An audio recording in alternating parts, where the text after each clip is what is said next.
The Louie T Network is powered by MusicHead University. MusicHeads, classes in session. Turn me up. Enroll on YouTube now. Link is in the description. Who else could it be but me, your man, Louie T? Welcome to the Command Post Live. You know what it is. Post up.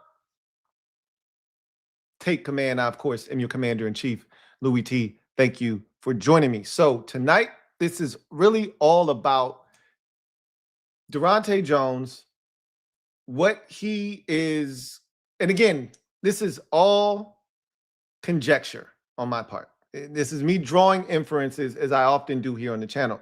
So we have no idea what Daronte Jones's defense is going to look like. All we can do is piece together things that he's talked about. Look at what they did in Minnesota. I even, went a step further to kind of look at Vance Joseph's defense, because Joseph has a lot of influence on him as well. And, kind of see if we can meld some of that together to kind of figure out what exactly this defense could look like. We'd have no idea once again. And we also need to talk about the pieces and parts that are necessary to make this defense go. I'm going to talk about the Minnesota Vikings defense from last year, some of the pieces, look at the roster that we currently have, and figure out if some of those pieces can transfer over, if those are transferable pieces or not, and then kind of go from there as we really delve into Daronte Jones and what is necessary for him to turn this defense around. We've been a pretty bad defensive unit since 2021, roughly. I mean, 2020 was the last year that we could actually rely on the defense to go out and win us a ball game. We've been really, really rough here of late. The 2 years that, Dan Quinn has been here, the defense has been, for lack of a better phrase, disgusting to watch.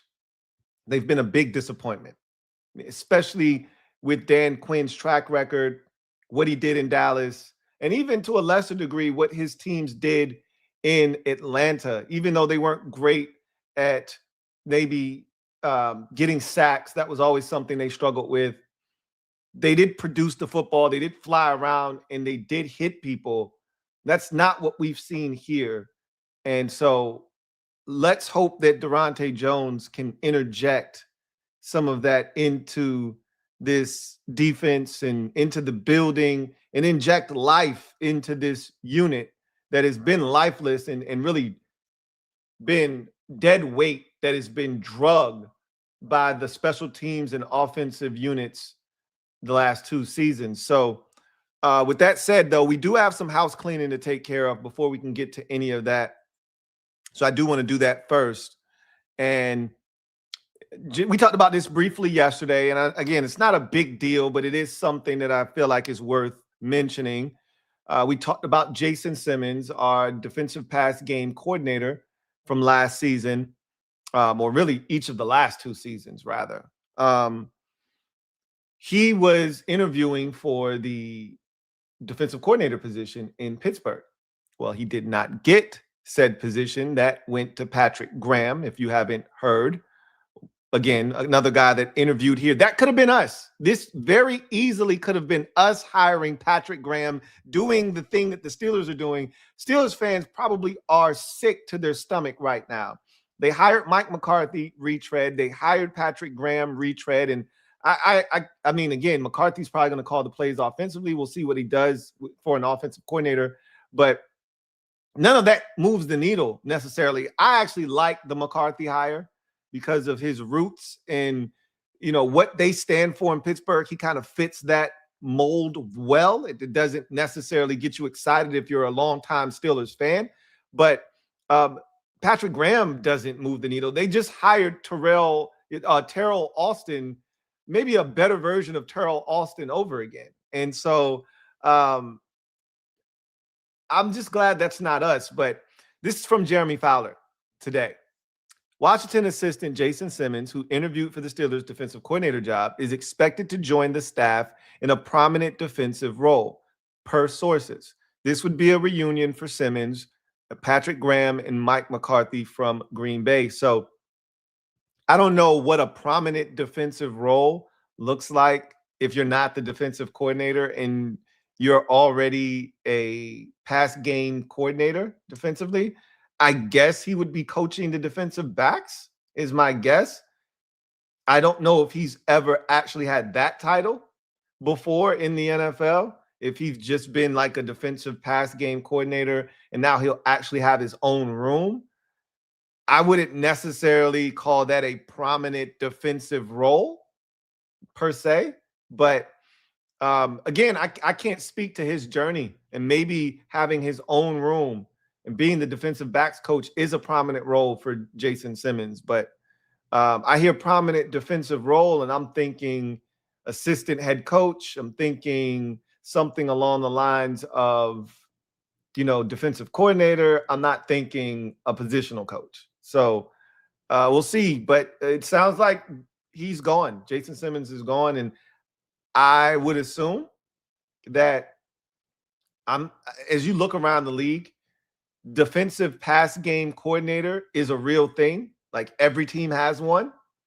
So I'm going to assume that is a void that we're now going to have to fill. And being that our new defensive coordinator is very well versed in the universe of pass game, defensive pass game coordinator, defensive backs, etc., I would think he would have a bunch of guys on speed dial that he could be able to bring in here to help him implement his defensive scheme and help him put together the game plan on a weekly basis.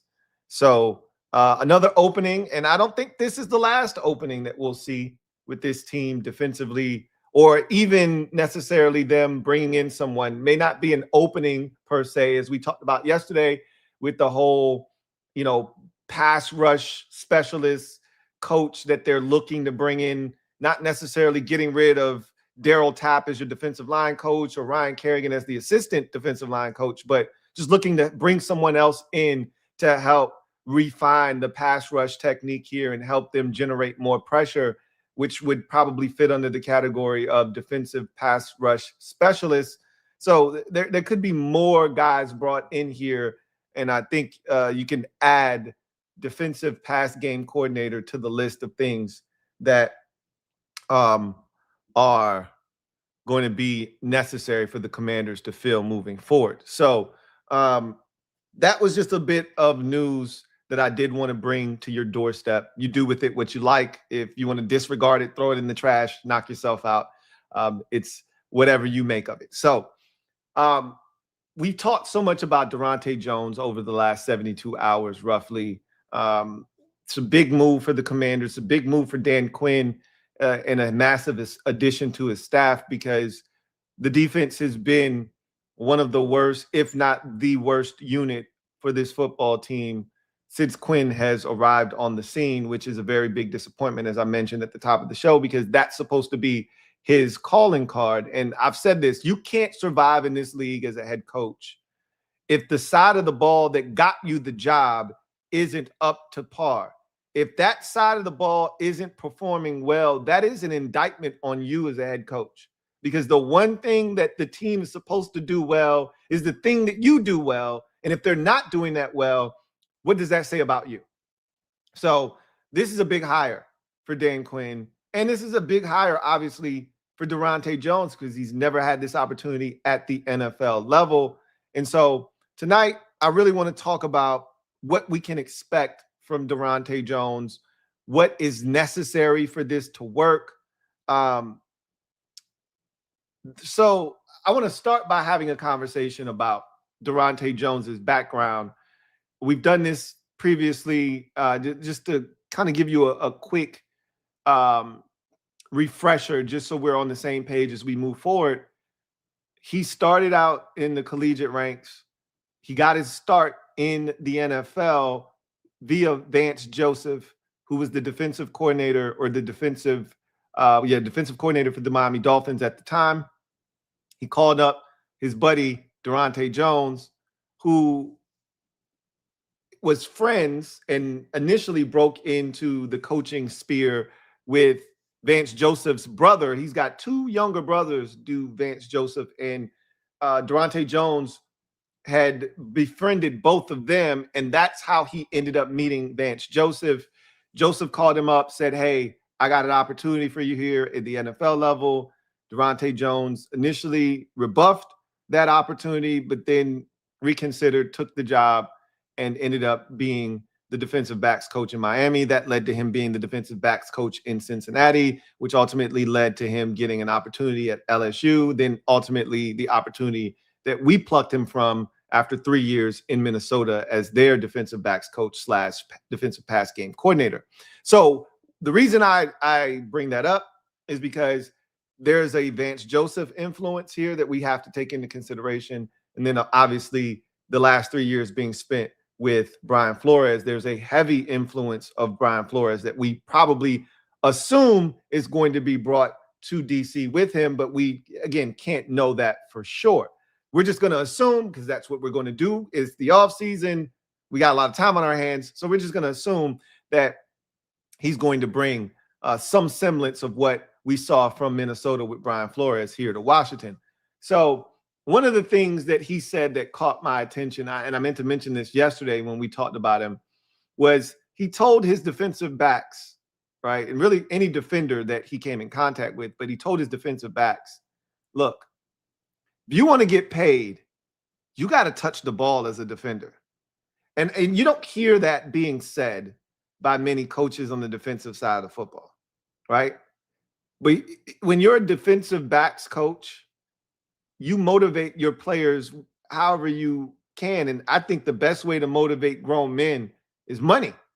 To tell them, you know, that's why they gave them once upon a time incentives at the Pro Bowl. The team that wins the Pro Bowl gets an extra, X amount of money, because money matters to players, right? The more you get, again, these incentives, we talk about them at the end of the season, extra sack for this guy, 2 catches for this guy, extra 30 yards for this guy, and this bonus kicks in or this incentive kicks in.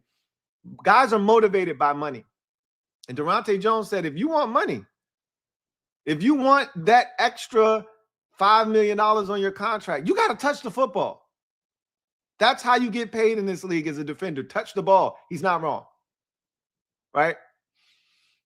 So we think that that's going to be something that is going to be a massive emphasis here, is him promoting taking the football away, something that we just haven't done here over the last 2 years with Dan Quinn at the helm of this team as the head coach.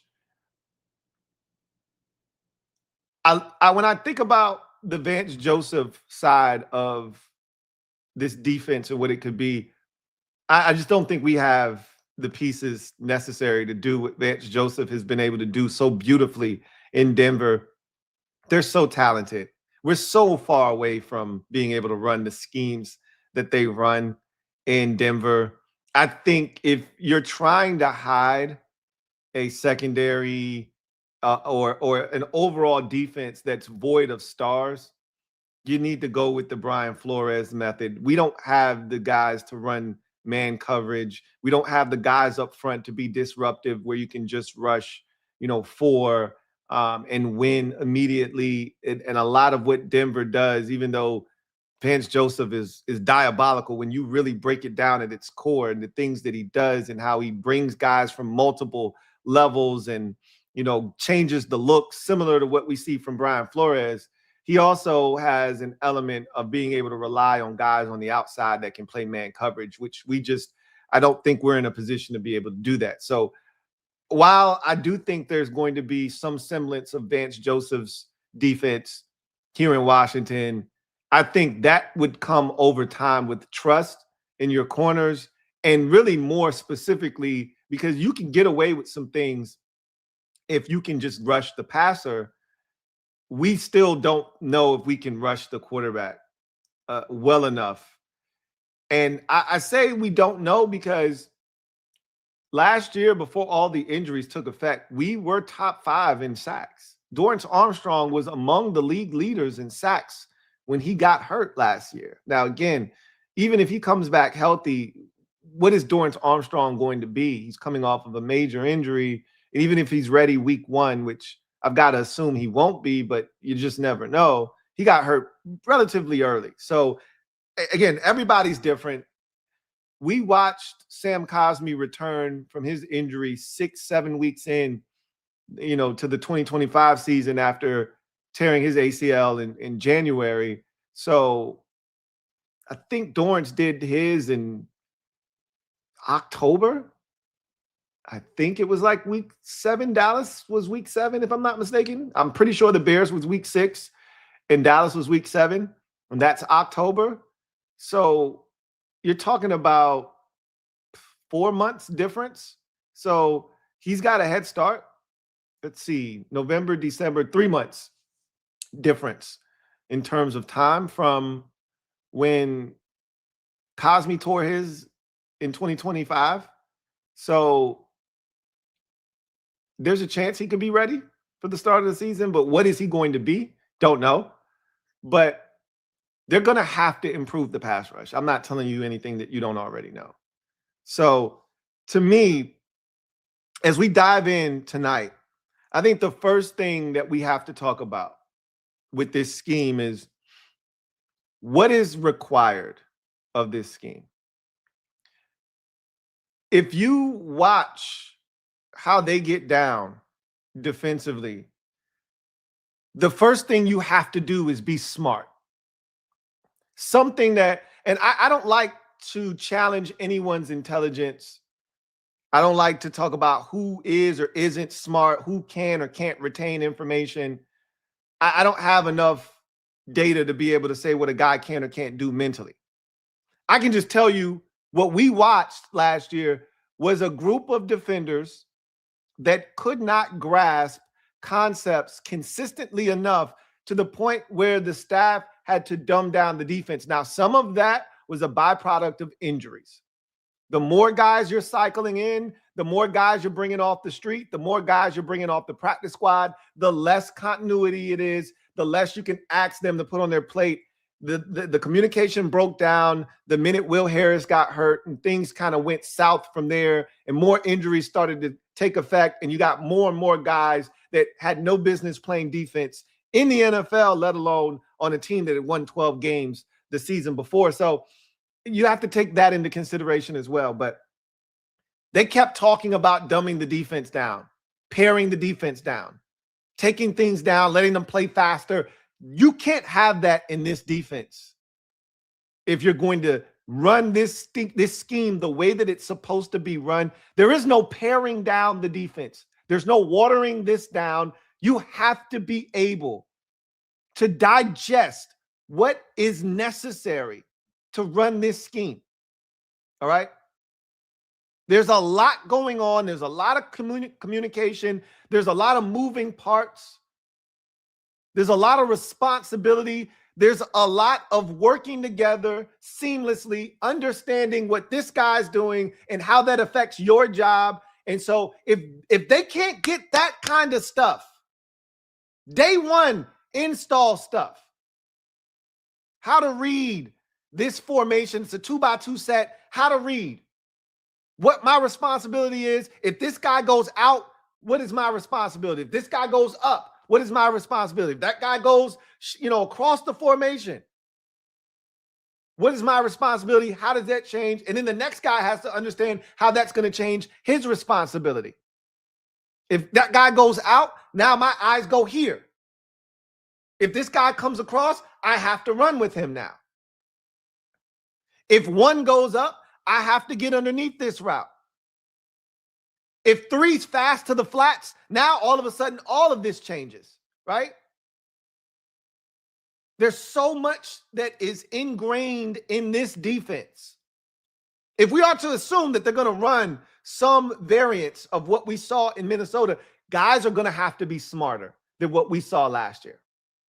There can't be conversations about, we got to water this down. We got to take some of this off their plates. We need smart football players. We need guys that can comprehend and go out and play. And something that I found really interesting.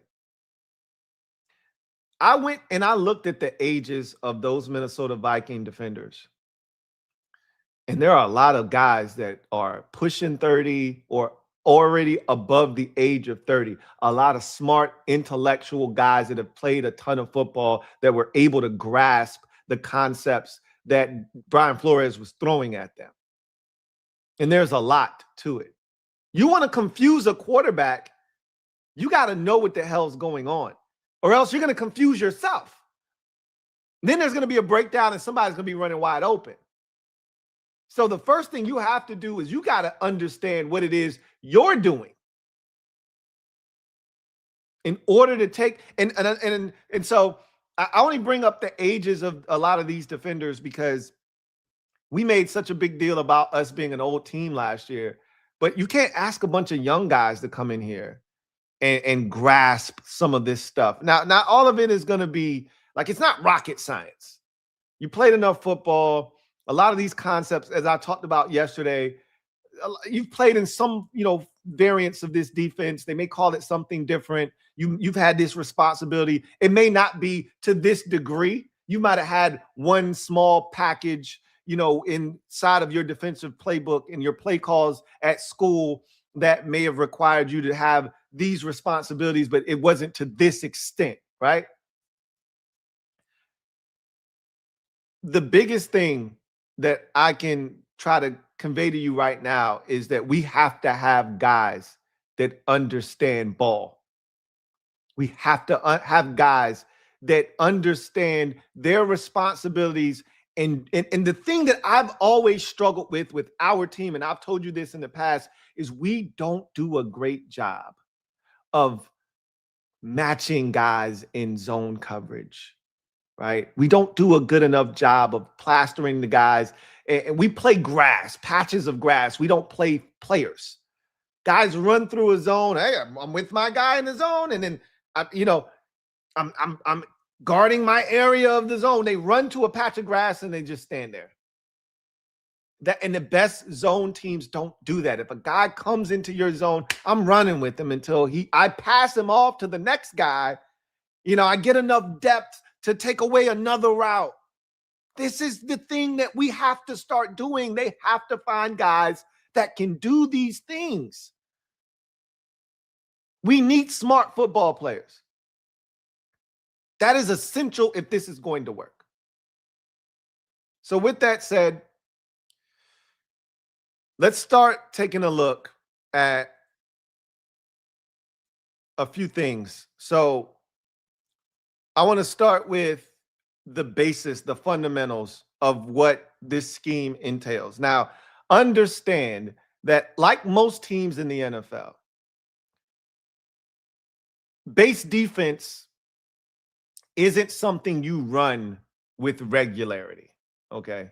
Most teams don't stay in their base coverage very often. As a matter of fact, my guess would be it's 30% or less you're in your base, because in order to play your base, the team, because you're going to match personnel, right?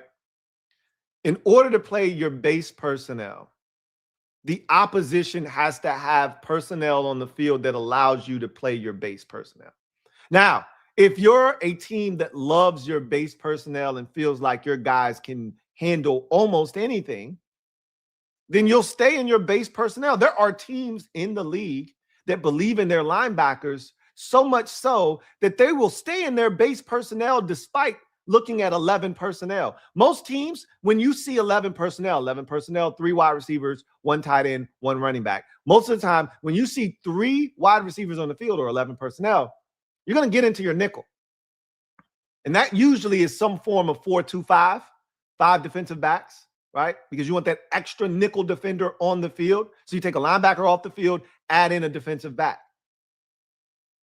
So what I'm telling you is the Vikings defensively, similar to the Broncos, but I don't want to talk too much about the Broncos because, again, I don't think we have the personnel to do the things and pull off the things that they're able to do in Denver with that defensive scheme. They got some dogs over there in Denver, man. Like legitimate Pro Bowl, all-pro players, right? Like Allen, I talked about wanting Allen when he was a free agent. I was shocked that the Arizona Cardinals let him walk. because he learned from J.J. Watt that last year that J.J. Watt played in Arizona. He mentored Zach Allen, and I said, this guy's going to be the next J.J. Watt. That's exactly what Zach Allen has turned into. He is a monster for the Denver Broncos. We don't have anything that looks remotely close to that here on the defensive line. Nothing that even resembles that. Not to mention, they've got Cooper on one side and Nick Bonito on the other side. I think they were the only team in the NFL that had, 4 guys with 7 or more sacks on the season. Like, we don't have anything that looks remotely close to that. So we don't have PS2, a former defensive player of the year. We don't have one of those at the cornerback position. Their nickels are excellent. Their safeties. Talanoa Hufanga is a guy I think a lot of us wanted in free agency last year. And we drew the connection to Adam Peters because he was a former 49er. Well, he's a Pro Bowler this year, playing at an all-pro level. We don't have anything even close to that in our secondary. So I don't really want to talk too much about Denver. I really want to keep this talking more so about Minnesota because I think our defense and our stuff is closer to that, even though we don't have the pass rushers or an Andrew Van Ginkel or things of that. But you can start to build the pieces to get to that point, and you can get away with not having elite stuff in that scheme, which is part of the reason why they play the scheme that they play in Minnesota. So what we're looking at here is a base 3-4 defensive front. Now, I want you to understand that much like most teams in the NFL, the Vikings are multiple. All right, meaning they could play 3-4, they could play 4-3, they could play 4-2-5, right? They can play dime, which is 6 defensive backs, 1 linebacker on the field, 4 defensive down linemen, right? So this could look so much different just depending on what the opposition is throwing at you or what you think is best suited for that particular week and the opposition that you're facing, right? Rams are a team that put a lot of 13 personnel on the field, all right? 1 back, 3 tight ends, 1 wide receiver. So you would be in your base playing against that kind of a look, that heavy personnel. You would be in this type of formation, right? So this is a basic standard 3-4 alignment, and this is what it looks like for the Minnesota Vikings, and this is what they put on the field last year. So what I've taken the liberty of doing here is I've gone through and labeled each player on the field in their base coverage. Now, obviously, this is subject to change. They get into nickel, turns into a 4-2-5. You take one of these defensive linemen off the field, and you go, 4 down linemen. You take one of these. Normally, you would probably just take like an Ivan Pace off the field. Blake Cashman would stay on the field. Van Ginkel would stay on the field. Gennard would stay down on the field. You'd bump one of these guys down. Pace comes off the field, and you could stay in this basic look here, but you'd bring a guy down, go to a 4-down look. You could even have these 2 guys as your defensive ends taking this guy off the field here, or one of these defensive linemen off the field. Ivan Pace comes off the field, and you could go that way with it. So there's so many different ways you can play this, but for the sake of this discussion and just to keep things simplified, we'll just go with this base look, right? 3-4 alignment, which is what they ran a lot of in Minnesota. So the white that you see is just basic starters, guys that started for the Vikings that we don't have a replacement for here currently in Washington. All right. The blue means we've got a guy that can fill that void that's already on our roster. Technically, if we go off of last year's roster, assuming that guy's going to be here this year, then we have a guy that can fill that position as of right now. You may not love said player to fill that position, but there's a guy that they probably feel like, hey, this guy can do it. Now, again, intellectually, I can't tell you if these guys can handle these assignments or not. But just from an athletic profile standpoint, we've got a guy that can fill these blue players' roles on this defense.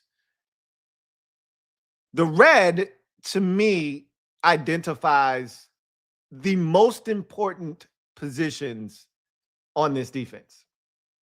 These are the chess piece guys that make this entire defense go. They power this engine, if you will. These are the guys that line up all over the place, have multiple roles, do so many different things.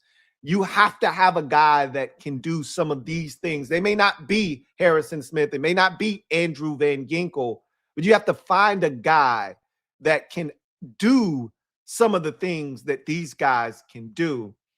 And then the yellow here is Dallas Turner, who is like a wild card. He's an extra rusher. I talked about taking one of these defensive linemen off the field, adding a rusher, and they do this quite often where Dallas Turner comes in here and he's standing up out here and he's rushing off the edge. We don't have a guy.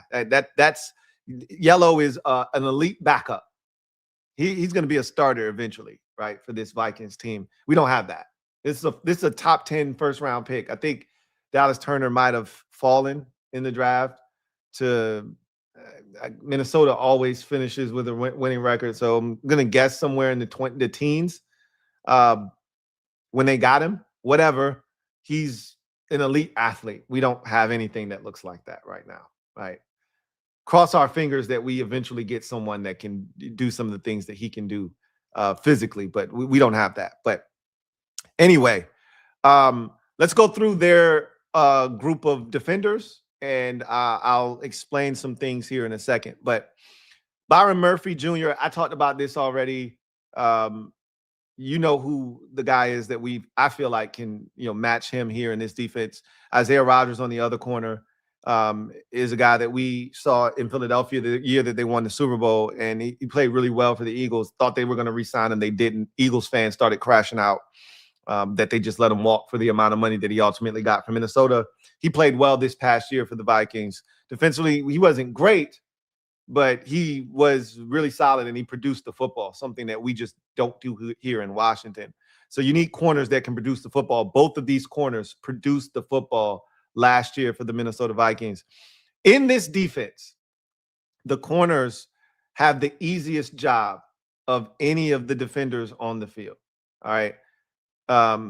They don't have to do as much thinking as these linebackers and the safeties, but they do have an important role, as does everyone else on the field.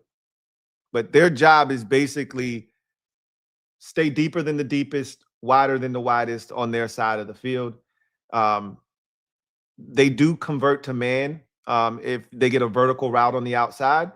But for the most part, if they're keying off the one, depending on the coverage, they're keying on the one. Again, when you count receivers on either side, you start from the outside and you start with one. The outermost receiver is one, and you work your way inside, and then you count the numbers. So if somebody was inside here, you just assume there's a receiver out here. Outside the numbers are one. Somebody was inside of him, he'd be two. And if somebody else was on this side of the field, that would be three, right? The one is who they're keying a lot of times in this defense. They could play a coverage where they're actually keying the number two. And again, this is why I say you have to be smart, because there's different coverages that you play in this defense. And again, guys have to understand their roles, what's required of them, what happens if this guy does this, if this guy does that. There's a lot of if and thens, right? Guys have to be aware of all of those situations. You go to the defensive line. Jonathan Allen, our old friend, is one of the defensive linemen. Jalen Redmond, who he was a stud this year. I mean, at times he was unblockable. He made a name for himself this year.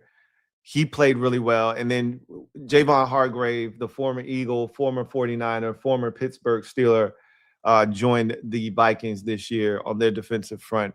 And it gave them a very formidable group up front. Now, I think we have two of these three guys that we can, put in here on this defensive line. I will say that there is a third guy, and we'll talk about him here in a bit, that if we brought him back, I think he could actually fill this void. Now, I'm going to be honest with you. I'd like to upgrade, but then again, I'd like to upgrade almost everything. So I wouldn't mind bringing that player back. And if we brought him back, he'd be a perfect fit in this scheme. And he would fill this, and we could change this to blue. But as we continue on with the second level with these backers, you got Jonathan Grenard, who is basically a pass rush specialist, right? I mean, they drop him into coverage from time to time, but his job is to stop the run, get after the quarterback. We have a guy that could do that. Now, to the level of Jonathan Grenard, no, right? We don't have double-digit sack getters on this team, okay? Which is what Jonathan Grenard is. However, we do have a guy that can fill this role that he plays in this defense. Blake Cashman was a free agent signing from the Houston Texans last year, played really well for them this year, did deal with some injuries, but when he was on the field, he was really good. And I think we have a guy that can fill his role on this defense. Also, I probably should have put him up here because he was a valuable backup last year, but Eric Wilson was a valuable backup for this Vikings defense. When Cashman was out, he was the guy that stepped in. Really smart, really fast, athletic linebacker that made plays for them in this defense. Ivan Pace Jr.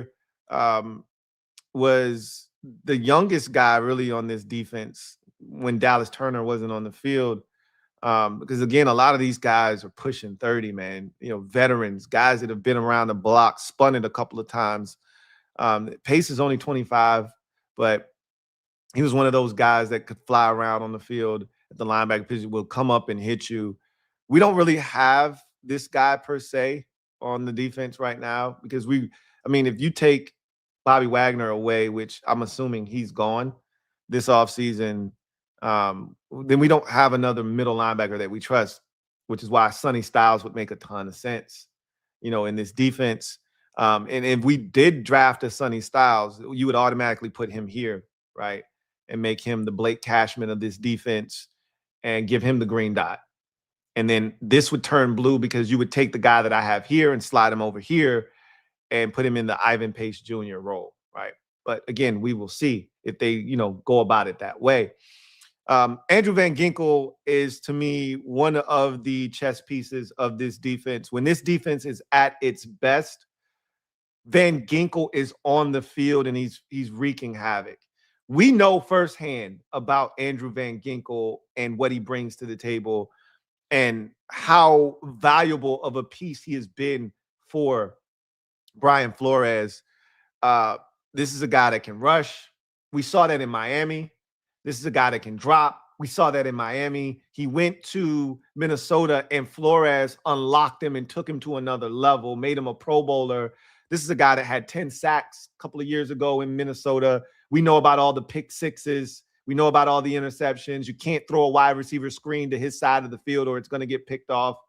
So he can drop into coverage. He can rush the quarterback. Super smart. You can move him around. This is one of those guys that he's not easy to find. These guys don't grow on trees. So while I say you need an Andrew Van Ginkel, you're not going to find an Andrew Van Ginkel, but what you can find is someone with a similar skill set that can play this outside backer / pass rusher type position. But, it's tough finding guys that can rush the quarterback and equally drop into coverage as well. It's just hard to find guys that can do that, right? So this is an interesting position here. I don't know if we're going to be able to fill this one with a guy like Van Ginkel, but I can tell you this guy doesn't exist on the roster. Like Dorrance Armstrong, if he were healthy, he would be more of the Jonathan Grenard role. He wouldn't fit this role, right? Like Frankie Louvu doesn't fit this role either. We don't have a guy here that can fit this role. Now, maybe we find out that a guy like Kane Medrano could fit this role, but I don't think Kane Medrano can rush the quarterback, right? Again, it's so hard to find a guy with the skill set of an Andrew Van Ginkel. Doesn't mean you don't look for one. Talked about Dallas Turner. He's more of the pass rushing variety, but he can also drop into coverage. He's such a tremendous athlete. They do move him around. They do drop him into coverage, but he's at his best when he's attacking the line of scrimmage and getting after the quarterback. But they can also use him in this role to drop into coverage, get his hands on the football. He can run with a lot of tight ends and backs out of the backfield if need be. He can drop into coverage, and he can also get after the quarterback as an athlete. So we don't have this here. We don't have a Dallas Turner. We don't have an Andrew Van Ginkel. As you get to the back end, Joshua Metellus, I feel like I don't want to dismiss him, but he's a dime a dozen strong safety, right? He's a dime a dozen safety. You can find guys that can do, like, I feel like we can go out in free agency and find a Josh Metellus. Like, I don't love any of the guys that we have, and maybe they'll just have Will Harris be the Josh Metellus of this defense, and that would be fine, theoretically speaking. I didn't put this as blue because I don't want Will Harris starting. I think Will Harris makes a fantastic backup safety that comes in the first guy off the bench. I don't want Will Harris as our starting safety next year. So he's under contract. I have no issues with him being here. I think he's a fantastic third safety. Don't want him starting. That's why this isn't blue, because I don't want Will Harris as a starting safety. Jartavius isn't, I'm not even sure he's on this roster next year, but he would have been a free safety. We know he's not equipped to do the things that we need done in this defense. So I think we need to go out and find us a Joshua Metellus. And I think you can find one of those very easily, I may add. He does a lot of grunt work in this defense. He's physical. He attacks the line of scrimmage. He has some solid ball skills. Like, we should be able to find, there's some, I think, some solid safeties available in free agency that won't cost you a ton this offseason. I'd love to pair one of them. Again, if you go in the draft, you draft the Ohio State safety, pair him with one of these free agent guys, and voila, you got what you need. We'll see, how they present themselves in free agency, because that will give us an idea of what the target should be, theoretically speaking, in the draft in terms of, Sonny Styles, the safety. Why am I blanking on his name? Y'all know who I'm talking about, though. Or do we go edge, right? Something of that, we'll kind of have a better sense once free agency takes place. So this is the Vikings defense basically from last year. And these are the pieces that I feel like we have right now as currently constructed that could step in and help fill some of the voids on this defense that we assume Daronte Jones is going to want to run. So you start on the defensive line. You've got, yes, Caleb Downs. Thank you. Caleb Downs could be the missing piece on the back end. You find a strong safety in free agency. Look, I don't know if they're trying to spend that kind of money, but I told you I love the kid from Kansas City that's going to be a free agent this year. And the Chiefs usually let those safeties walk. I'm going to tell you what his name is right now. Brian Cook. Brian Cook would be fantastic in this defense. Brian Cook is going to make some money, though. He is a really good Swiss Army knife safety. He's going to make a lot of money. He's going to be right in that range of what we've been spending on our big-time free agents. 3 years, $45 million. Somewhere in that neighborhood, 3 years, $42 million. I don't know if they're looking to spend that kind of money at safety. And look, I wouldn't be mad if they said, no, we're not spending that kind of money at safety. There's going to be some other guys that are going to be really solid that you can bring in here that can fill that void. But if you really wanted to go get a guy like a dog, Brian Cook would be it. You're just going to have to spend some money to get him. There's other guys, like I said, Andre Cisco, he's more of a free safety, though, that's going to be available. Our old friend Cameron Curl, he's going to make some solid money on the free agent market, but he's the guy that could play that role for you and be really good in that role.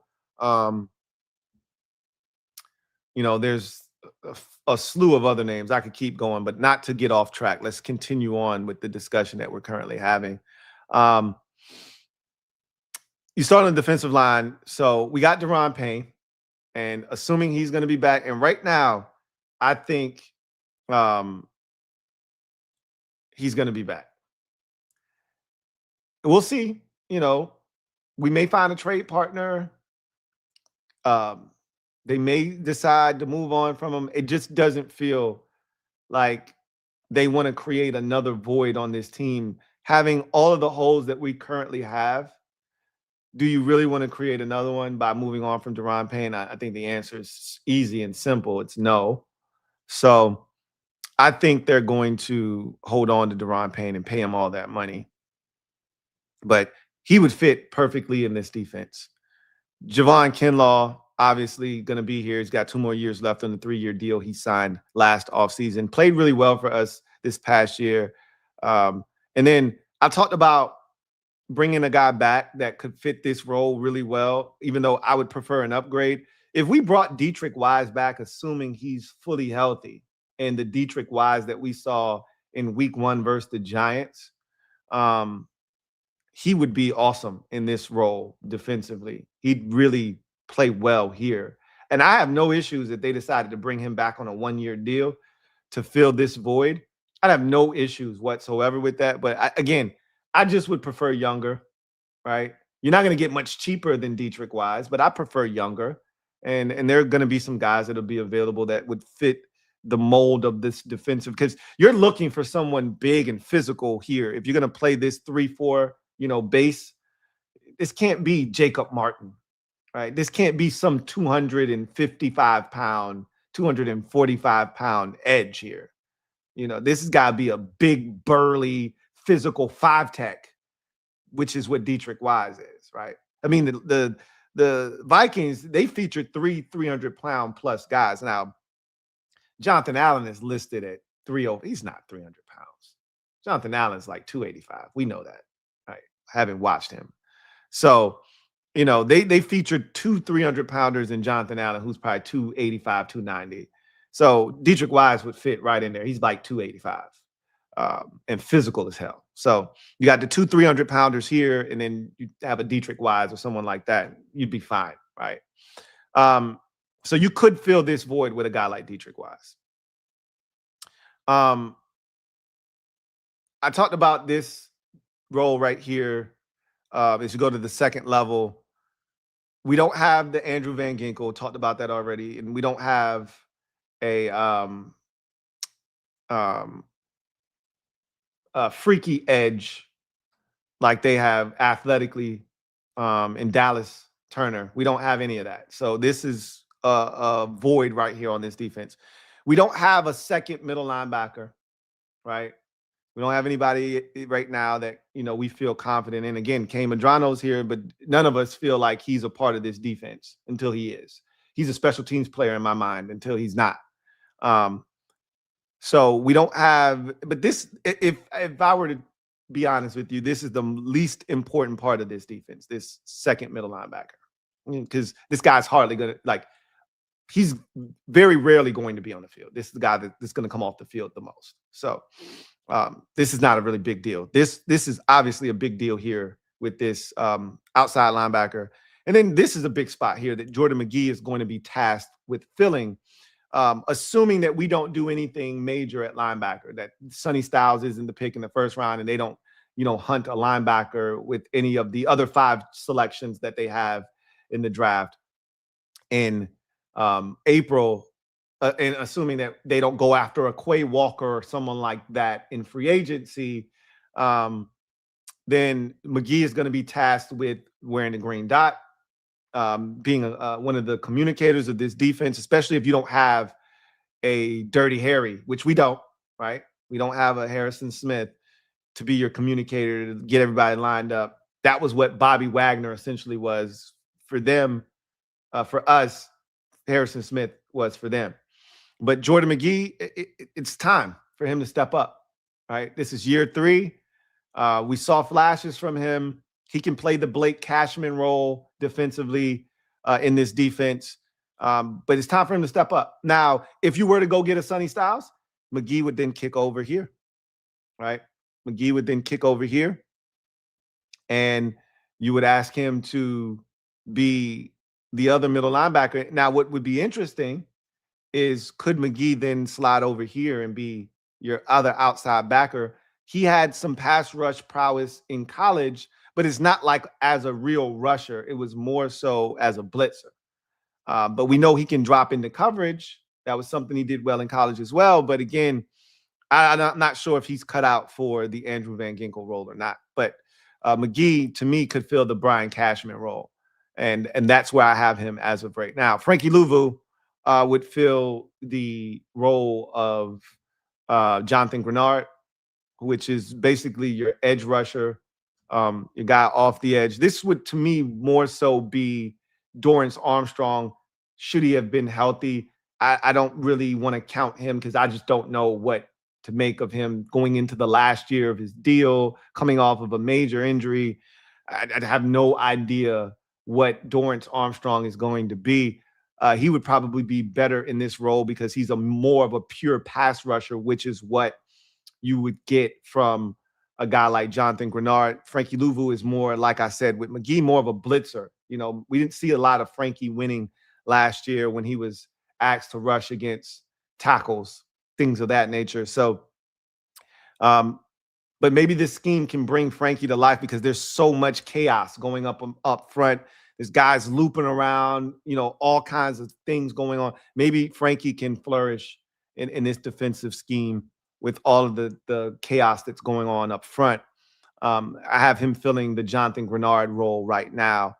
And then you get to the outside. I talked about Trey Amos. We know he's going to be able to play the one boundary corner. This is where Isaiah Rodgers was for the Vikings. Trey Amos is better than Isaiah Rodgers, if you ask me. Again, he's got to go out and prove it, and he's got to stay healthy, but he's an upgrade. Now, Trey Amos had some defensive lapses last year in coverage. When we put him in zone, he had some breakdowns. There were plays that happened, big plays that happened, and he was responsible for getting more depth, and he had poor eye discipline at times. So he's going to have to be better in 2026. But I'm putting that pressure on him to take that next step this year. I think the coaching is going to be phenomenal in 2026. And I think he's going to ascend and become a really strong corner in this league. And then, obviously, I talked yesterday at great lengths about how Mike Sainristil fills the void of a Murphy, right? A Byron Murphy. They are literally carbon copies of one another. Byron Murphy's 5'9", maybe 5'10", right? On a good day, about 185 pounds, 190 pounds. Mike Sainristil, same build, 5'9", 5'10" on a good day, 185, 190 pounds, somewhere in that neighborhood. Ball skills, can attack the football, can take it away. Murphy was probably the best guy in their secondary at taking the football away. Will come up and hit you. Murphy will come up and hit you. They blitz Murphy, excuse me.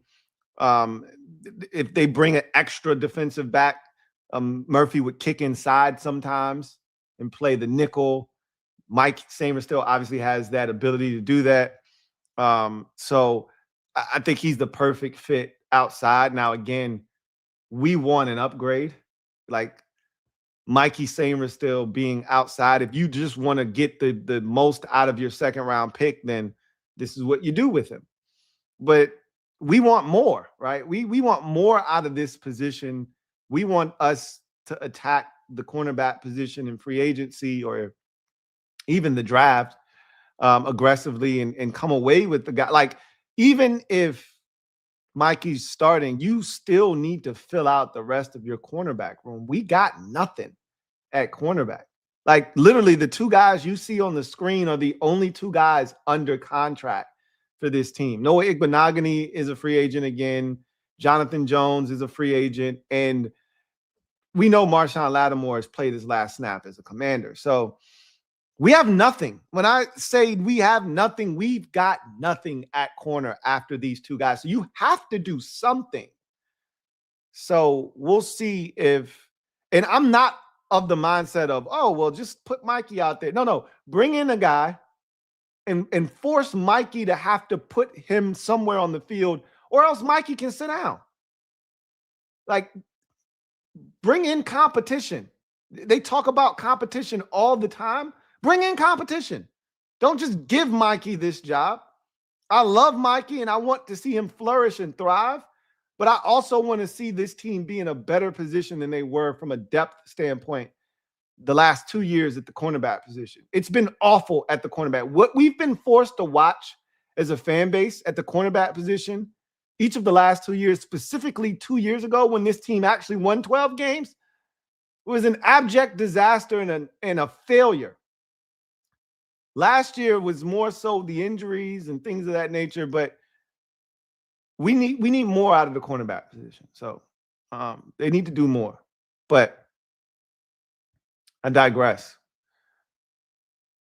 You go to the safety position, and as you can see, we got nothing. Like our safety position, I feel like we have the most empty calories at safety of any team in the league, right? Our safeties are useless when it comes to defense.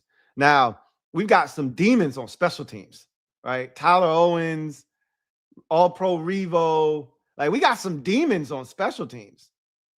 But starting-wise, we got nothing. Jartavis is a bum. Will Harris is a backup at best. And Revo, again, I want him on special teams. I really don't want him touching grass on defense. So, and I love how Revo flies around. And if they wanted to occasionally put him on the field and have him play that Josh Metellus role, okay, fine. He'll go and hit somebody. But ultimately, I think you need to revamp the safety position. They've been way too comfortable with this position these 2 years, right? I think you got to do something. You got to shake some shit up here. I think you got to bring in at least 2 new faces to this position. Last year, they just basically swapped out 1 for 1. Like they moved on from Defoe, let him walk, and they swapped out Ironhead for Will Harris, and they kind of kept it status quo with the rest of the safeties. I want to see a bit of a shakeup. Like, I'm talking about moving on from 1 or 2 of these dudes and bringing in some fresh blood at the position. Whether that's a draft pick and a free agent, or 2 free agents, or 2 draft picks, whatever. Like, the only 2 guys that have to be, and honestly, there's probably 3 guys that are going to be here. Will Harris is under contract. Don't see him being moved on from. Tyler Owens has carved out a niche for himself as a special teams merchant, and you got Revo as a demon on special teams, All-Pro Revo.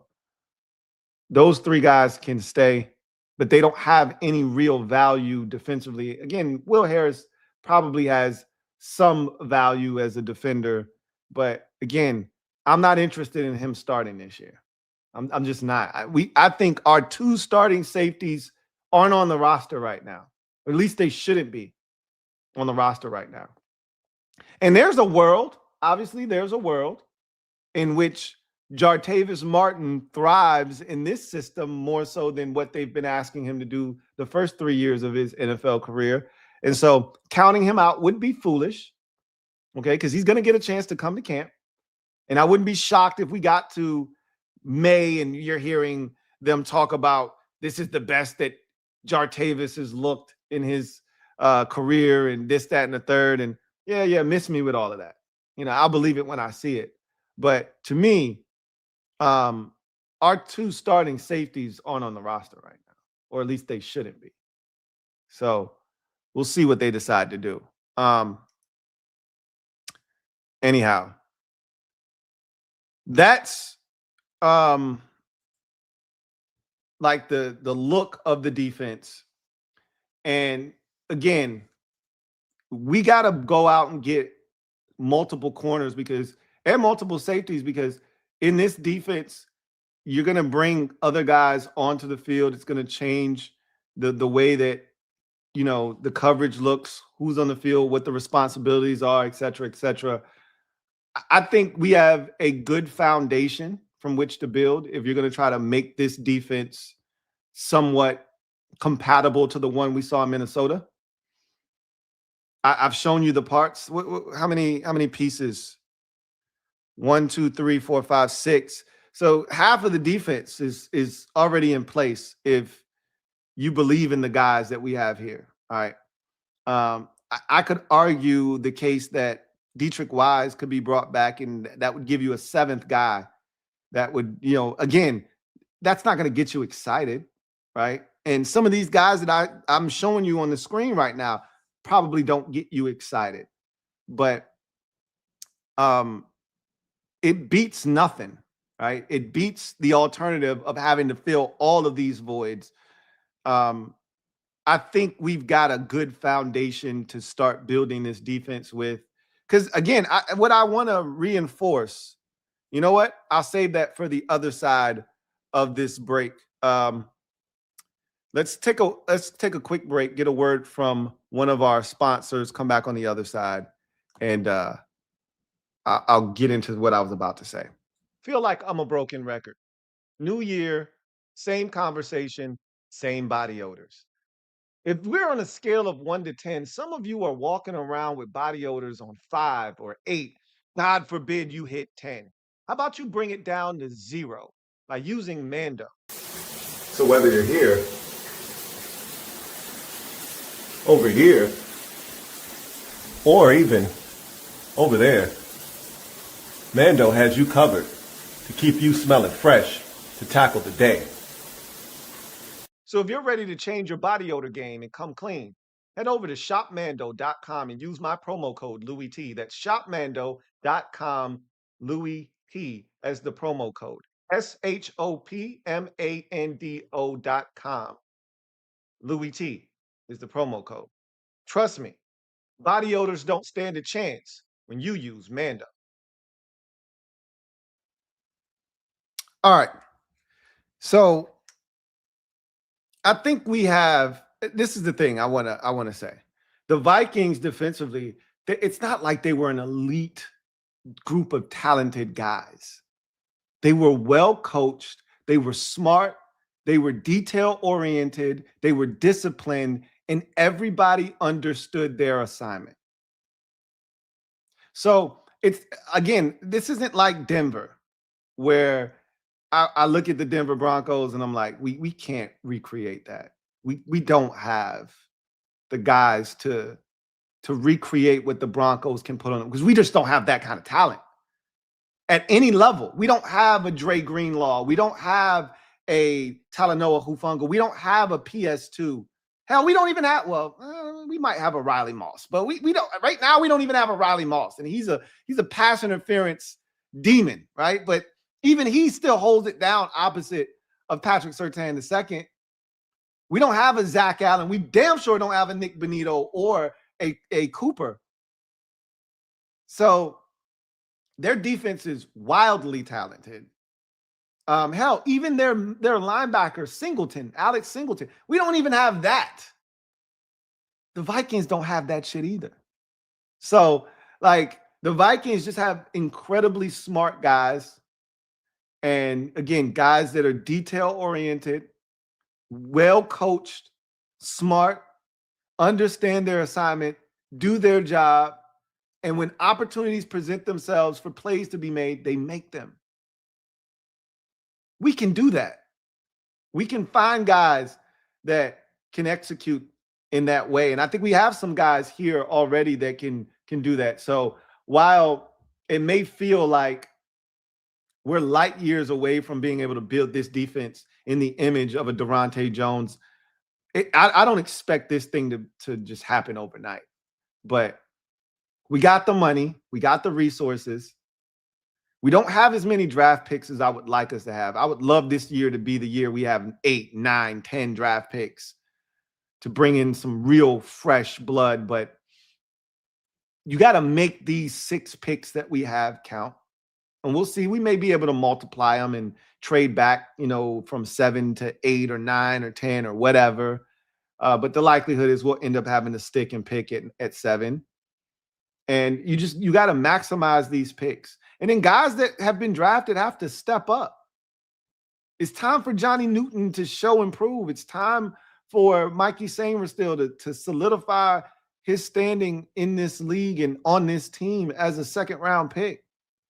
You want to see the next step be taken by, guys like Jordan McGee and Trey Amos. And you want to see guys continue to grow in their roles. And that could happen. That could happen.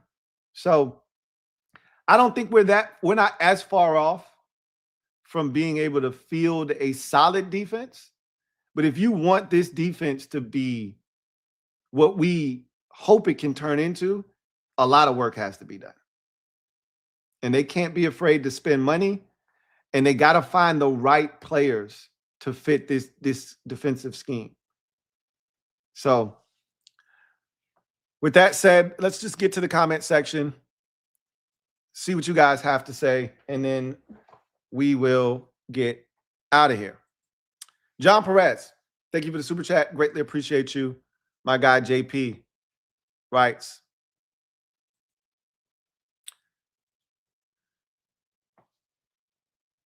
he says, Lou, good to see you as always. Likewise, JP. Big shout out to you for always continuing to hold the kid down and also for being a member of the MOBB. Says the defense has to be able to take pressure off of Jaden. If I can't get a DN, I'll be all in for Styles or Delaney at 7. I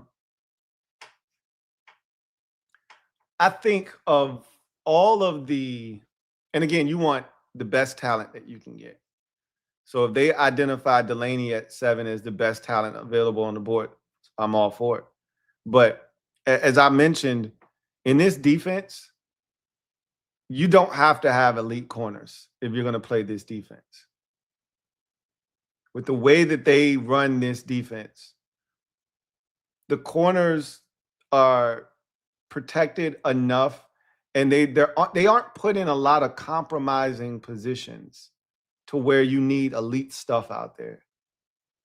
This was one of the better defenses and has been one of the better defenses for the last 3 years since Flores took over.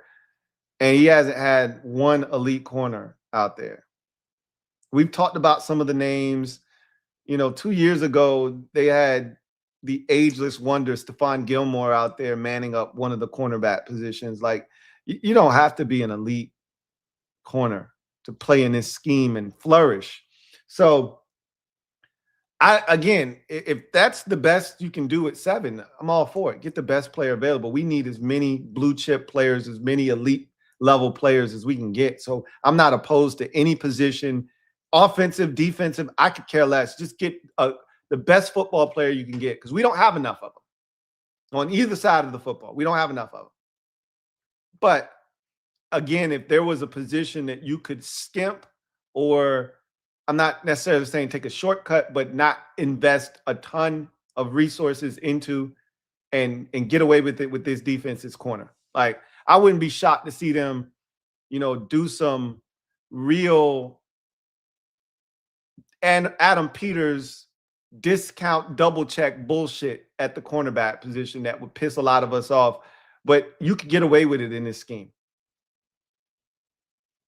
The corner's job in this scheme is the easiest of anybody on the field. And as long as your corners are aware and a willing tackler, you have to be able to tackle, because you're going to be put in some situations where this defense funnels the football to certain areas of the field. Like, this is the thing about defensive football, right? You're going to give up things on defense. There's no defense that's perfect that takes away everything, which is why people say, if you can, play man, right? If you can play man, play man. I've been told by every defensive mind that I've ever talked to, that if you can play man, it's the best defense in football. But it's also the hardest because you got to find 5 guys that on any given play can cover the 5 guys on the offensive side.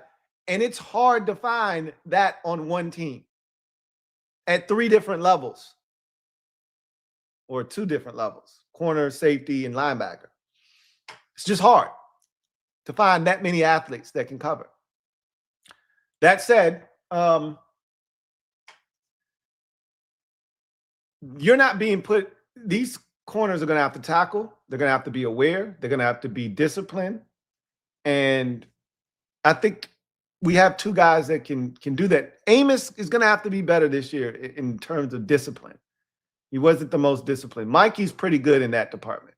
Don't really worry about him too often getting beat, somewhere where he shouldn't. He's usually where he's supposed to be when he's supposed to be there when it comes to zone coverage. So, again, Styles will make a ton of sense if they don't do anything in the free agency portion of the offseason at the linebacker position. But if they do, I don't know if Styles makes a ton of sense for you there. But again, even if you were to go out and sign a free agent at the linebacker position, like a Quay Walker, for instance, I wouldn't be opposed to drafting Sonny Styles and pairing him with Quay Walker, and those are your 2 linebackers that are going to be on the field basically at all times.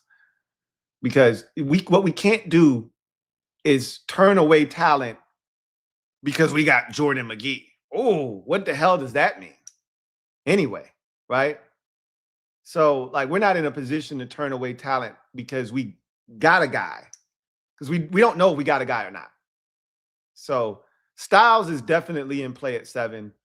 To me, there's probably a short list of guys that are in play at 7 for the Commanders. Styles is definitely one of them. And yes, this defense absolutely has to take pressure off of Jaden. It's the reason that they have made all of these changes to the offense, to the defense, because there's too much pressure on Jaden right now. Even as fans, the way we talk, we put so much pressure on Jaden. Well, hey, this roster's trash, but we got Jaden. We got a chance. I remember the Cowboys game last year, and I told anybody that would listen, this was an impossible task and an impossible feat to pull off with what we were sending him on the field with, right?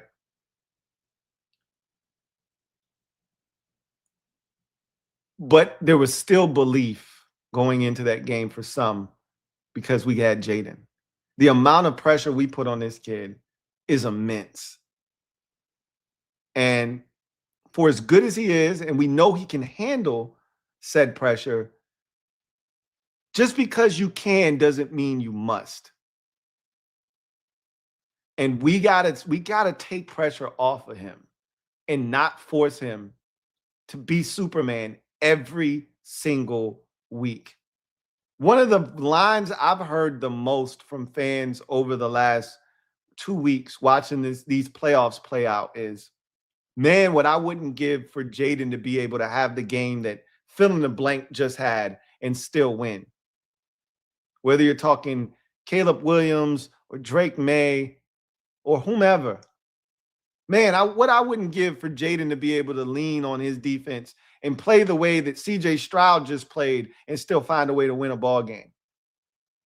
I don't want him playing like C.J. Stroud or Caleb Williams or even Drake May in the game that they just won. And again, the elements were a big issue, obviously. But before that, he wasn't playing well. I don't want him to play like that.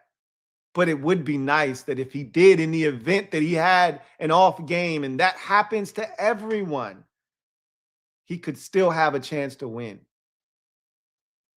That's what we all want for Jaden. Absolutely. Corin Smith, thank you for the super chat. Greatly appreciate you. Thank you for being a member of the MOBB. Corin writes, "Sup, LT?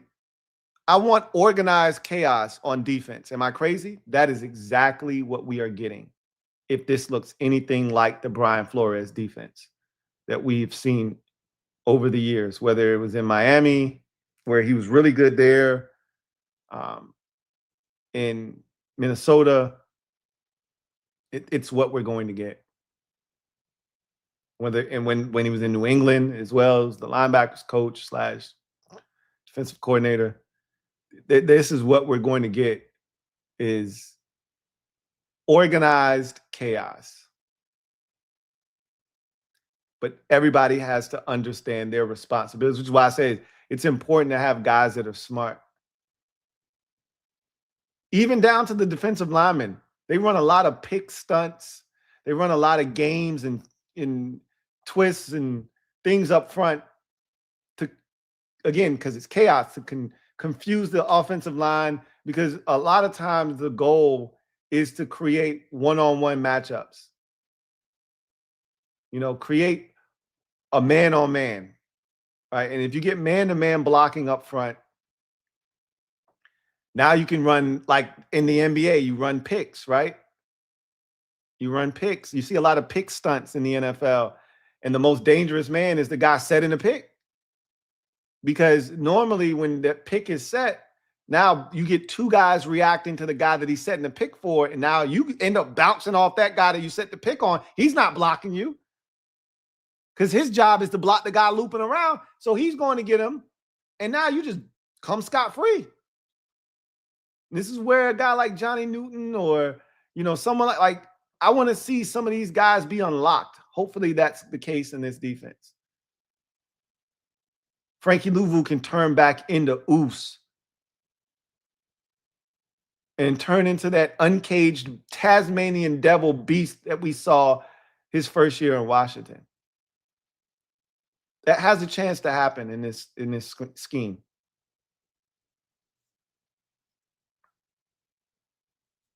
No name here today. Thank you for the super chat. Greatly appreciate you.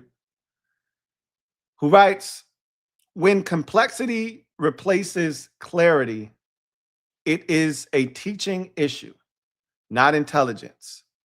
And the scheme told itself on itself with wit. Daronte breaking down the ways to create turnover showed clarity. Great hire. You're not wrong. Sometimes it is a lot for guys. You do hear this. I've heard this multiple times over my life as a football fan, watching that players felt bogged down. We've heard that here in Washington with Jack Del Rio. It's so much we have to digest. It's too much. It slows us down. There's too much thinking. You hear that sometimes. Guys want to run out there and play free and not have a whole bunch of thinking. Some of the best defenses are very simple in nature, right? The Chiefs, for instance, it doesn't get much simpler than what they do defensively. Spags lines up, plays man coverage, and blitzes the shit out of you. Sometimes it plays some zone behind it, but most of the time he's coming after you, and he's coming, and you better be prepared. There's not a lot of thinking involved. Just doing, right? Guys love playing in schemes like that, but that's feast or famine. It's feast or famine when you play in a scheme like that. You got to have the dogs to be able to do it too. But you're not wrong. There wasn't a ton of clarity, and there was a lot of complexity last year, and guys just struggled. And it probably was a coaching thing. Probably was, which is why Joe Witt Jr. isn't here right now as we speak. They're going to have to be better. And Daronte seems, again, he's coming from a place where his defensive coordinator was as detail-oriented as you will find in the NFL. And Daronte talked about how, again, I've said this multiple times, so I probably sound like a broken record, but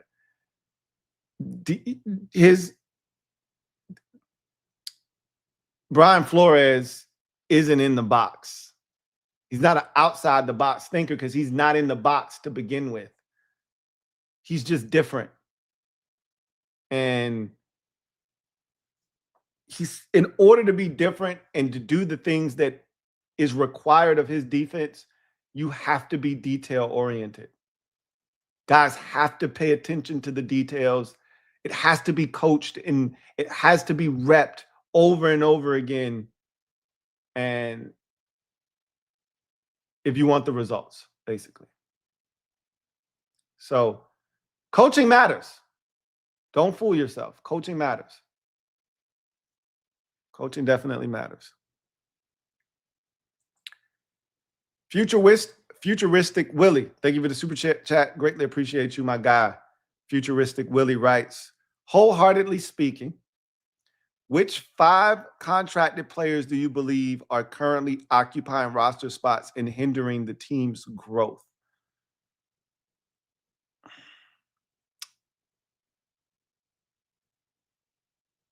All right, well, I mean, I guess I got to go pull up the ye old roster to answer your question. And off the top of the dome, that's hard for me to do. So pull up the roster, and it said under contract. Now, understanding that a lot of these guys are under contract. You talking about that we know are technically under contract for next season. Because there's a bunch of dudes that were here this past year that was taking up space. But a lot of them were on 1-year deals. So let me look through this list and see if I come up with 5.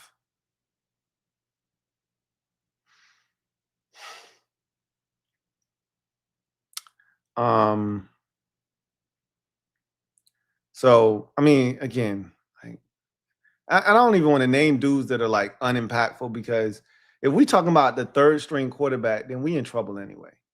So, but we know Sam Hartman and Josh Johnson have no business being on this roster. Oh, and I was very disrespectful with Percy Butler. That's another guy that's going to be here. And to me, you got to choose between Tyler Owens and Percy Butler. They love Percy. Obviously, they gave him an extension. He's going to be here. You got to choose. Like, we can't, unless you're going to keep 6 safeties, we can't have a bunch of dudes that are only good on special teams. Like, that can't be what's occupying our roster on special teams. I mean, at the safety position. Because you got Percy, you got Tyler Owens, and you got Revo. That's 3 dudes at the safety position that give you 0 value on defense, really. Again, some of y'all might be fans of Revo on defense. I am not one of them. And then you still got Will Harris. That's 4 safeties, bro. You can't have 4 safeties and none of them are starters. Like, we can't keep doing this shit. So for me, you got to choose between Percy Butler and Tyler Owens. And the choice is already made. It's Percy Butler. You got to choose. And if Tyler Owens can't show you this year that the light switch has come on and he can actually contribute as a defender in this defense, you got to move on from him, man. He could be on the practice squad. He can't be on the 53-man roster. Because I forgot all about Percy Butler as I'm going through this list. Percy Butler, he's such a demon on special teams. Like, he's going to be here. I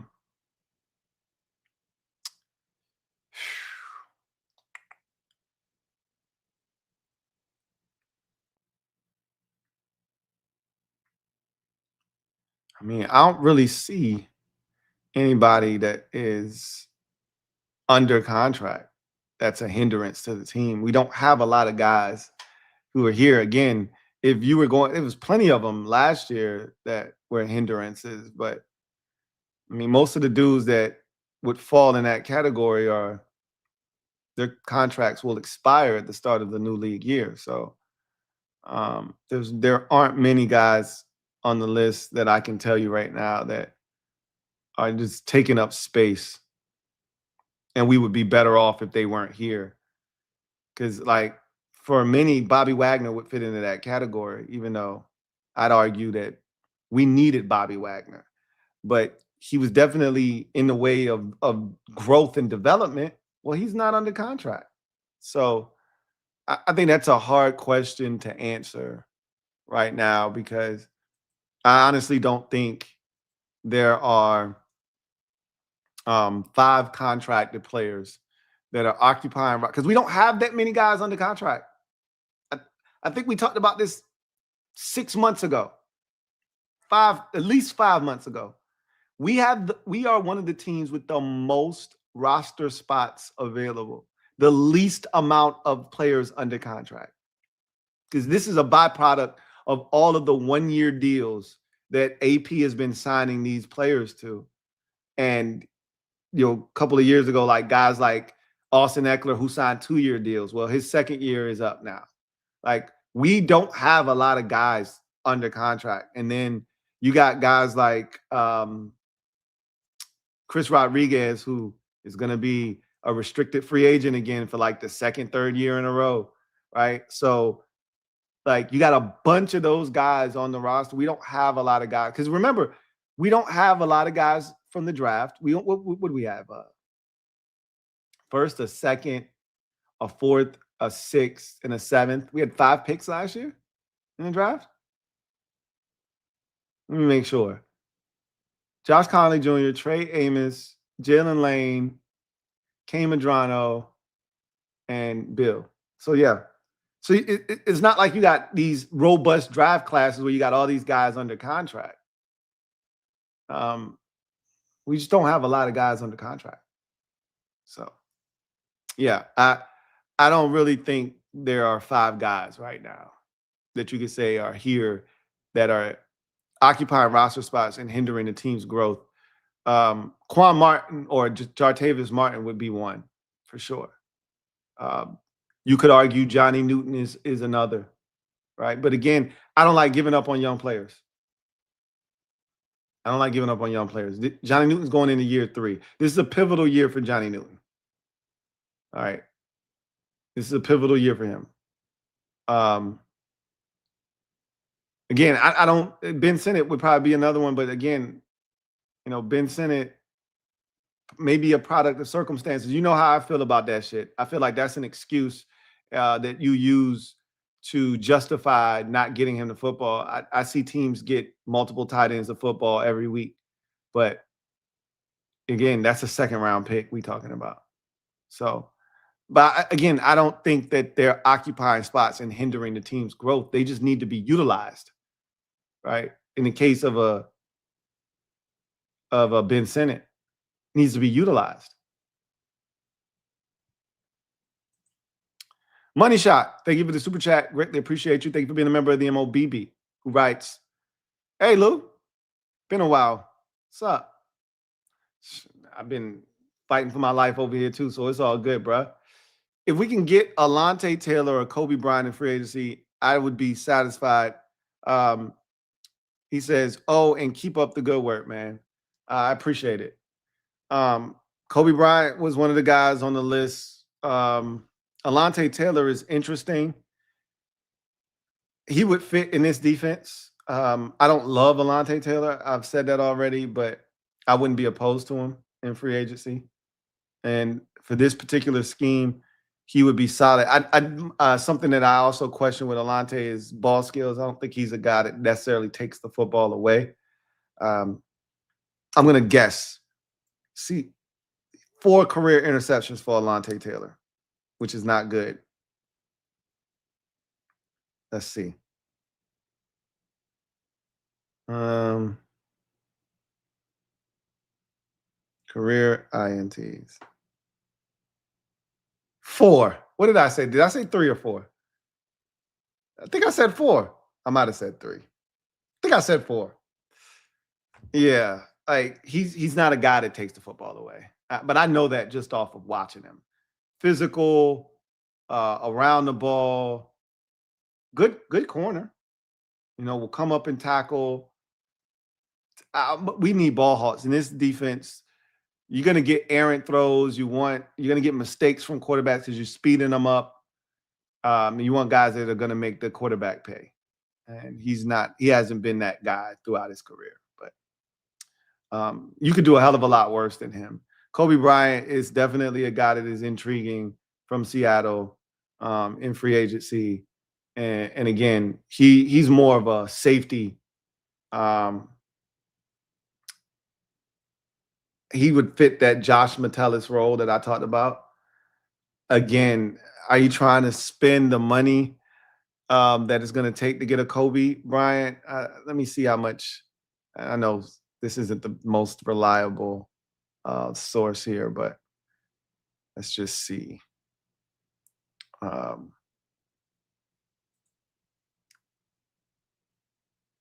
Yeah, so and you know, Spot Rack is, you can't go off of what they say, but they have him slated to make a deal that would pay him $14 million a year, which is among the most of any of these safeties, along with the guy that I talked about already, Brian Cook from Kansas City, who I believe is worth that type of money. I don't think Kobe Bryant is necessarily worth that type of money, but they also think Cam Curl is going to get $10 million per year. He might, but I don't think he's going to get that kind of money. But cap's going to go up. You know, some of these salaries will go up, and you never know. Some of these guys might actually get some of that kind of money. But I'm definitely interested in Kobe Bryant for sure. So you know, we'll see what they ultimately decide to do. They got money. You can't lie to us and tell us you don't have money. Are you willing to spend it? Is the real question. Futuristic Willie, double up, thank you for doubling up.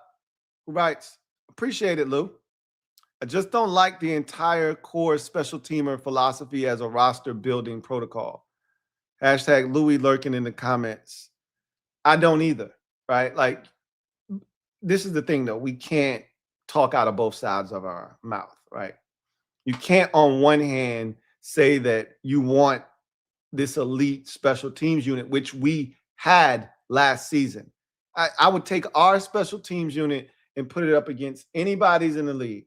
Coverage-wise, we weren't blocking kicks at the rate of these other teams, but we did have a block kick, I think, last year. And the year before that, too, we blocked a couple of kicks against Dallas in 2024. But we returned 2 kicks for touchdowns. Our kickoff return unit was this close to breaking touchdowns on a weekly basis. I would put our special teams up against anybody's except for the place kicking situation. But the reason that we were that good is because we spent resources, a lot of resources on special teams. So you can't talk out of both sides of your mouth. You can't say you want this elite unit and then don't want to invest roster spots towards that. But at the same time, I'm like, look, man, sacrifices got to be made. Some of these dudes is here going to have to fill those voids. Like Kane Madrano going to have to turn into a fiend on special teams, or he can't be here. Or he can't be on the roster. He could be on the practice squad. But we can't have 3 safeties whose primary job is nothing but special teams, and they can't help on defense at all. And they may disagree with me. The team may disagree with me and say, no, Revo can help defensively. I'm just looking at them sideways like, really? Like, again, Revo in a pinch, in a specific role, yeah, fine. But Revo's primary job is to run down and be a demon on special teams. Or as I like to call it, a fiend on special teams. Same with Percy Butler. Don't want to see 35 on the field defensively at all. That's when he turns into Percival. I like Percy a lot. Percy plays special teams. Percival plays defense. Let's not see Percival ever again. You didn't hear me call him Percival really at all last year because he didn't play on defense last year. I like my Percy Butler on special teams. Tyler Owens is a fiend on special teams. Great. Can he help on defense? They tried him on defense last year. It didn't work. You still got Will Harris. That's 4 safeties. We cannot keep doing this at the safety position unless you're going to keep 6. You want to keep those 4 and you want to add 2 safeties to the mix, a draft pick and a free agent, 2 free agents, 2 draft picks, whatever. Okay. You got my attention. We had 6 safeties in 2024. So it's not like we haven't been here before. We had 6 safeties in 2024. We trimmed that down to 5 last year because we moved on from default. Well, you want to go back to 6. I'm fine with that if you want to keep the core of your special team. But just understand, if you're going to go 5, you got to do something. You can't keep overloading this team with dudes who can't help you on defense. Anyway, I digress. All right, let's get to one more sponsor. Come back on the other side and we'll wrap this thing up. Sleeper. Sleeper is the best way to experience and connect over sports together. It's a one-stop shop for all of your sports needs. You can celebrate and chat in the games in real time with other users, get the fastest scores, blazing fast news and alerts right at your fingertips. Play in fantasy leagues and win real money on picks contests. So enjoy sports the way they were meant to, together. Download the #1 sports app today. Predict the hottest football stats like passing yards, receiving yards, touchdowns, interceptions, and much more to cash in on your daily fantasy football skills. Use promo code LTN and Sleeper will match your first deposit up to $100. Terms and conditions apply. See Sleeper's terms of use for details. Currently operational in over 25 states. Check out Sleeper today. Sleeper. All right. So I think we covered a lot tonight. I'm really intrigued by this defense. I'm intrigued to see what other staff changes take place, additions, subtractions, etc. This defense is so fun to watch. If nothing else, I think we're going to be wildly entertained defensively this season. And I think that makes this offseason that much more fascinating to see how they're going to go about filling some of these voids that we have, because there are certain players that fit certain roles on this defense. And I believe it is imperative that they are smart about how they go about filling some of these roles. And Daronte Jones is going to know exactly what he's looking for. And it's Adam Peters' job to go out and get him guys that can take this defense and make it formidable. Like, I'm not expecting this to be a top 10, top 15 unit. We were one of the worst teams in football defensively. If this is the 20th best defense in football, we got a shot, especially if they're forcing turnovers, right? Like, if we can just find a way to get the ball back to the offense, shorten the field would be great with turnovers, but we can just get the ball back to the offense. And this offense is humming, which we know they very well could be dynamic again in 2026. And we got a shot, man. We got a shot. I'm intrigued to see what they do, because I think we got a guy here in Daronte Jones that is capable of turning this defense around. I hope this thing comes together quickly enough to where we get to see this defense for more than 1 year. Again, I'm of the mindset that DQ is not going anywhere, at least not like some of you think. But if we have another disaster of a season, DQ could easily be fired. Absolutely. I just don't see us having another 5-12 season. I just don't, personally. So I do think we're going to see this thing through at least. I think you give Daronte 2 years here, and he'll have this defense playing the kind of football that we'll be proud of and that we can win with. But in the meantime, can we just get it to be formidable enough to where it isn't a liability and it isn't hindering this team's progress? We'll see. Hey, you want to fast track this thing? Start forcing some turnovers. You don't have to be great on third downs. You don't have to be great yardage wise. You don't have to be top 15 or top half of the league. You generate turnovers and you can get by. We'll see what happens. Anyway, I digress. That's going to do it for me, your man Louie T, here on the Command Post Live. You know what it is. Post up, take command. You guys have a great rest of your evening. I look forward to chopping it up with you guys next time, which will probably be tomorrow. And yeah, Daronte Jones. I think he's got a shot to turn this thing around. They're going to have to go get him to pieces, but I think we have a foundation of guys here that can kickstart what he wants to implement. I wouldn't be shocked if they bring in some former Vikings to help fast track that process, guys that are familiar with what they're going to do here. But I'm intrigued by all of this. You guys have a good one. Take care. Peace.